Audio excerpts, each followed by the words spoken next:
After a 2-year battle with illness, my sister passed away. I'm exhausted from taking care of my wife. After saying that, he entrusted me with the responsibility of being the chief mourner. I can't bear to see my wife being buried. He sobbed and ran out of the funeral hall just before the cremation. However, when I chased after my brother-in-law, I encountered an unbelievable situation. My name is Olivia. I grew up in a family of 3, with my mother and sister. My father passed away in an accident before I was born, and my mother raised my sister and I single-handedly. Even my mother passed away from an illness when I was 16 years old. My sister, who is 4 years older, started working after graduating high school, and became like a mother to me after our mother's death. Olivia, you're smart, so go to college. There's the money that mom left us, so don't worry about tuition fees. Just focus on your studies. She said that and sent me to college without indulging herself. She was truly a kind sister, and I cannot thank her enough.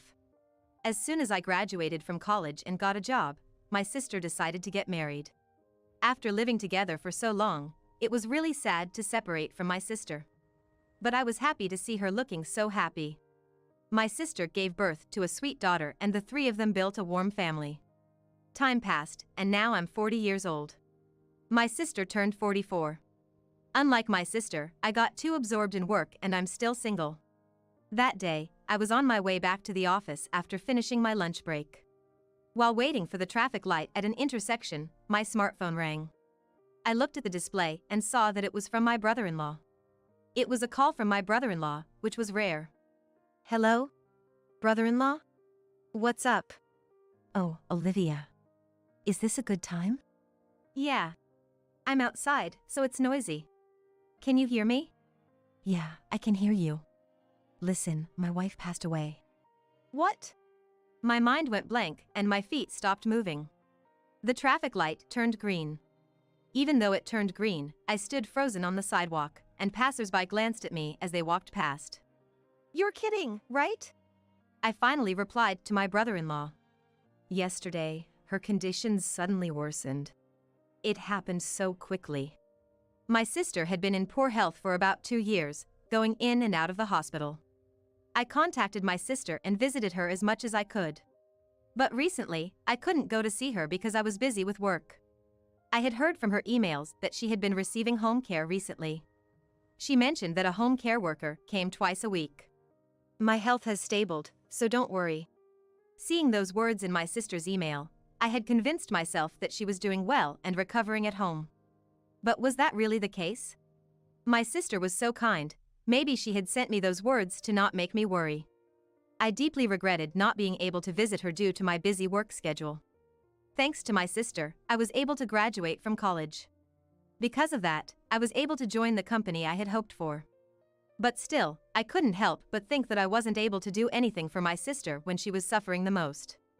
Those thoughts kept swirling in my head. Hello? Olivia, are you listening? I heard my brother-in-law's voice from my smartphone. Oh, right, I was on a call. Oh, I'm sorry, brother-in-law. I understand. You suddenly heard about your sister's death. I have a favor to ask you, Olivia. Yeah, I'll do whatever I can. That means a lot, I appreciate it. Actually, I am so exhausted. Olivia, could you be the chief mourner? Huh? I didn't know how to respond to my brother-in-law's unexpected request. I've been taking care of her for a long time, and I'm really worn out. Besides, it's too hard for me to handle the funeral. You're strong, Olivia. Please, I'm begging you. Well, if you think I'm suitable. That's great. She would be happy if you were the chief mourner. Our daughter is still 16 and a minor, so we can't ask her. I remember that my brother-in-law's parents have already passed away. And he's an only child. If my brother-in-law can't fulfill the role of the chief mourner, then it would be up to me. Thank you, Olivia. I've already had most of the arrangements made with the funeral home. Just follow their instructions, and it'll be fine. In this unexpected turn of events, I was confused, but I just wanted to see my sister as soon as possible. I returned to the office, explained the situation to my boss, and hurried to my sister's house. I arrived at my sister's house and rang the doorbell. Hello? It was my niece, Claire, who answered. Claire? It's me, Olivia. Aunt Olivia. The door opened, and Claire, with her eyes red from crying, came out. Claire, I heard from your dad. It's true, isn't it? Yeah. Mom is inside. Come in. It had been a while since I last visited my sister's house. When was the last time I came here? I never expected that the next time I would visit would be to say goodbye to my sister. I entered the room, and my sister was lying on the bed. Her face covered with a white cloth. Sis. I gently removed the white cloth, revealing my sister's face, as if she were peacefully sleeping. If I called out to her, it felt like she would open her eyes any moment now. Sis. Open your eyes. I called out to my sister while crying, but she didn't open her eyes. She had really passed away. Hey, Claire, where's your dad? I asked Claire, who had been standing next to me, crying together as she watched the meeting between me and my sister. Dad said he can't bear to stay in this house anymore. He's going to book a hotel and stay there tonight. He told me that Aunt Olivia will come soon, so I should wait with Mom. And here, this is the contact information for the funeral home. I was surprised by my brother-in-law's actions when I heard Claire's story. Even if he was exhausted from taking care of my sister, leaving his beloved wife behind, let alone his own daughter, and staying alone in a hotel. It seemed a bit heartless of my brother-in-law, but I think taking care of someone for 2 years must have been tough. Perhaps due to the exhaustion and shock, my brother-in-law ended up doing things that I couldn't even imagine. I couldn't blame him. What I could do was to prepare and send off my sister so that she could rest in peace. I suppressed my grief and contacted the funeral home. The funeral was scheduled for 2 days later. According to the explanation from the funeral home, it was my sister's wish to have only family and a limited number of people sent her off. Even while struggling with her illness, she cared about what would happen after she was gone. How strong was my sister, really? Surely, taking on the role of a mother figure for me made her more responsible than necessary. I wished she could have lived much longer, especially considering the hardship she faced when she was young. Until the day of the funeral, I tried calling my brother-in-law several times. But he didn't answer the phone. Was he bedridden from mental exhaustion? Just as I was worrying, I finally received an email from my brother-in-law. Olivia, I'm sorry for causing you worry. I'll attend the funeral tomorrow. I felt relieved that my brother-in-law had replied, and a weight was lifted off my chest. And the day of the funeral arrived. Claire and I headed to the funeral hall on the car carrying my sister's coffin. My brother-in-law was going to come directly from the hotel to the funeral hall. As I looked up at the sky through the car window, there wasn't a single cloud in sight. In my heart, it was pouring rain with tears, but the sky felt like my sister was saying, Olivia, don't be sad. While I was lost in the memories of my sister, we arrived at the funeral hall. At the entrance, there was a sign with my sister's name written on it. Sis, it really is a farewell, huh? I felt an indescribable mix of emotions. My sister's coffin was brought into the hall and placed in rest. During the time before the funeral began, Claire and I spoke words of memories to our sleeping sister inside the coffin. Then, my brother-in-law appeared. Claire, Olivia. Are you okay, brother-in-law? Yeah, I'm really sorry for leaving everything to you, Olivia. It's okay. Thank you so much for taking care of my sister for such a long time. And the funeral began. Me, my sister's family and my sister's close friends came to attend the funeral. It may not have been a grand funeral, but everyone got the chance to say their goodbyes to my sister. It may sound strange to say it was a funeral befitting my sister, but that's how I felt. And when the preparations were being made for the burial, an incident occurred. Oh, I can't bear it anymore. My wife being buried. I can't take it anymore. My brother-in-law suddenly burst into tears. The people around us widened their eyes, wondering what was happening. Brother-in-law, please calm down. Daddy! Even though Claire and I tried to comfort him and calm him down, my brother-in-law continued to sob uncontrollably. Feeling concerned, one of the staff members from the funeral hall came over, but my brother-in-law shouted, I can't do this anymore. I'm leaving! And stormed out of the funeral hall. Wait, brother-in-law! I wanted to chase after him, but I was the main mourner. I couldn't leave this place. I decided to leave my brother-in-law to the staff at the funeral hall. During the time my sister's cremation was taking place, Claire and I quietly waited in the waiting room. Claire said she needed to use the restroom and left her seat. Come to think of it, where is my brother-in-law? Perhaps it was due to the grief and exhaustion, but I had no energy to leave my seat to go and find him, so I called my brother-in-law instead. But he didn't answer the phone. I hope brother-in-law is okay. Maybe I should send him a message. With that thought in mind, I opened the email app on my smartphone. Just as I was about to type, "Aunt Olivia," Claire returned. She had a troubled look on her face. "Claire, what's wrong?" "Yeah, Dad was here." "Oh, so brother-in-law was still at the funeral hall. That's a relief. I hope he comes back." "No, he went home. He was with the home care worker." Dad was smiling. "Huh? What do you mean?" "Near the restroom, there was the woman who came from Mom's home care. She was wearing morning clothes, so I didn't recognize her at first. But then Dad went up to her, and I overheard their conversation while hiding. The woman said something about going to the hospital and then going on a trip." "What? What's that about?" "Brother-in-law, what do you mean by going on a trip? Could it be that he's having an affair with the home care worker?" Even though my sister was still fighting her illness, there's no way that could be true, right? But even the arrangements for this funeral were strange, asking me to be the main mourner and all. I remember my sister's regular hospital was near this funeral hall. "I'm sorry, Claire. Just wait here for a moment. I'll be right back." Saying that, I dashed out of the funeral hall towards the hospital. Passers-by were taken aback as I ran in my morning attire, but I couldn't care about that right now. Huff, huff, huff. When I arrived at the hospital, my brother-in-law was standing at the entrance. I hid behind a pillar, hoping not to be seen by him. After a while, a woman came out of the hospital's entrance. "Sorry for the wait. Let's go, let's go." Saying that, the woman linked arms with my brother-in-law.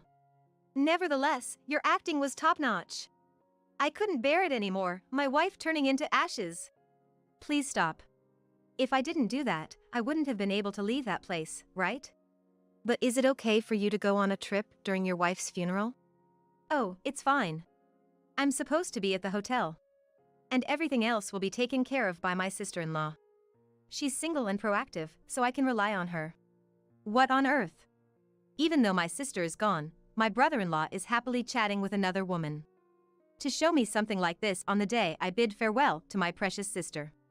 I will never ever forgive him. I managed to suppress my anger and captured the scene of my brother-in-law and the woman on my smartphone. And just as the two of them were about to get in the car, I called out. "Brother-in-law." "Huh? Oh. Olivia, what are you doing here?" The woman next to him also had a forced smile on her face. "Well, why don't you tell me? What are you doing here, brother-in-law?" I couldn't bear to witness my wife's burial. I felt sick and came to the hospital." "I see. That's why I thought you might have left the funeral hall and gone to the hospital, so I came here to check on you.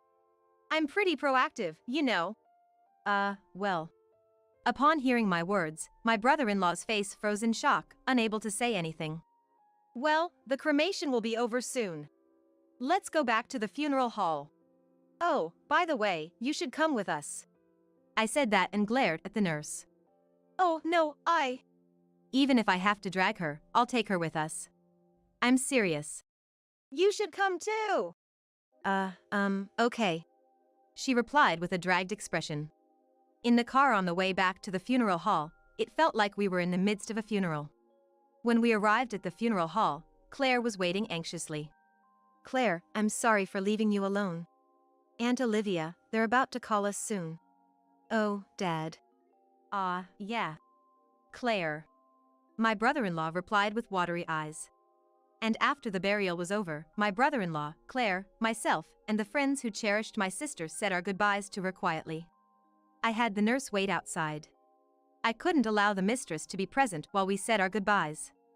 I didn't want my brother-in-law to handle them either, but I couldn't cause a scene here. Stay calm, stay calm." I reassured myself and managed to get through the situation. The funeral is finally over. But the real challenge lies ahead. We headed to my sister's house in my brother-in-law's car. Claire is sitting in the front seat, and the nurse and I are in the back seat. The car is silent. Once we arrived at my sister's house, I decided to confront my brother-in-law and the nurse right away. But before that, I asked Claire, "What about you? Since it's going to be an adult conversation, do you want to wait in your room?" "No, I'll stay with you, Aunt Olivia. I want to hear it too." Claire saw her father leaving the funeral home with a smile on his face. It's too late to hide the truth from her now. My brother-in-law and the nurse sat in the living room, looking small and defeated. "Brother-in-law, please explain what's going on." "Well, you see. She started coming as a home nurse, and things just developed from there. Even though my sister was suffering from her illness. What on earth are you doing, brother-in-law?" I raised my voice, and my brother-in-law stiffened, unable to say anything. "You said you stayed at the hotel because you were tired, but it was really to meet this woman, wasn't it?" "Well, I was really exhausted. So, what's wrong with finding some comfort?" "What? That doesn't justify doing something like this." I slammed my hand on the table. My brother-in-law froze in place, unable to say a word in the face of my intensity. At that moment, Claire, who had been observing the situation all along, spoke up. "I was the one taking care of Mom most of the time." "What? What do you mean?" I turned to Claire. "Well, Daddy is only home when the nurse comes. And he leaves with her when she goes." "Claire, what are you saying?" "But it's the truth, right?" To my surprise, my brother-in-law couldn't say anything in response to his daughter's input. Now it's the nurse's turn. "And you? After doing something like this, do you really think you can get away with it?" I wonder what my face looks like now. I'd like to see it in a mirror. This must be the face of pure rage. "Oh, I am truly sorry." No one can stop my momentum anymore. It's surprising to see myself, who rarely raises my voice, pursuing the other person with such a forceful tone. I never knew I had this side to me. Maybe my sister is lending me her strength. Brother-in-law, crying inconsolably before the cremation was all an act, right? And going on a trip during my sister's funeral. What are you really thinking? I will never forgive you. However, the nurse made a final desperate attempt. "Sister-in-law, you say this and that, but where is the evidence?" Bam. "This should be enough evidence," I declared as I thrust the photo I took at the hospital earlier. Clear as day, it shows my brother-in-law and the nurse walking arm in arm, laughing. The nurse couldn't say anything anymore. "Apologize to my sister," I shouted at them with the loudest voice I had all day. "Oh. Okay, I get it," they said as my brother-in-law and the nurse quietly stood in front of my sister's picture and apologized. After that, I took the appropriate steps to report my brother-in-law's actions with the nurse to the hospital that she worked. The nurse was severely reprimanded by the hospital and ultimately fired. The nurse's reputation quickly spread to other hospitals, making it difficult for her to find another job. And now, I'm living with Claire. If I were to find out that my father was secretly involved with a nurse while my mother was battling an illness, it would be natural for me to not want to live together. But no matter what kind of father he is, Claire is still his child. Although my brother-in-law made a mistake, he is also the person my sister chose to marry. I have no intention of forcibly separating Claire from my brother-in-law. However, I intended to stay by Claire's side until her feelings settled down. My brother-in-law, of course, broke up with the nurse. It seems he desperately clung to her afterward, saying things like, "Don't leave me. Now we can openly be together. Let's get married. But it seems she has completely lost interest in him. Furthermore, they seem to be in a heated dispute over compensation, saying things like, "How are you going to make up for getting me fired because of you?" And now, even Claire has left him, and he seems to have aged considerably. The other day, when Claire secretly went to check on him, he was kneeling in front of my sister's picture apologizing. Claire waits for me and cooks dinner when I come home late from work. She also subtly helps with household chores and is truly a good child. "Claire, you can take it easy." When I said that, Claire responded, "It's fine. I actually enjoy doing household chores. Maybe I take after Mom since she also liked taking care of the house." She smiled as she said that. One day, while having dinner, Claire told me something. "Hey, Aunt Olivia, you know what? Mom knew about Dad and the nurse." "Huh? I didn't know how to respond. But you know, Mom's body was already weak, so she couldn't do anything herself, but she said Aunt Olivia would take care of it. And it turned out just like she said. Claire said that with a slightly lonely smile. Then, looking at my face, she said, "By the way, Aunt Olivia, you were really impressive back then. You were like a demon." And burst into laughter. Hey, stop it. As I looked at Claire's smile, I thought that I wanted to support her forever from the bottom of my heart. Just like how my sister became a mother figure to me.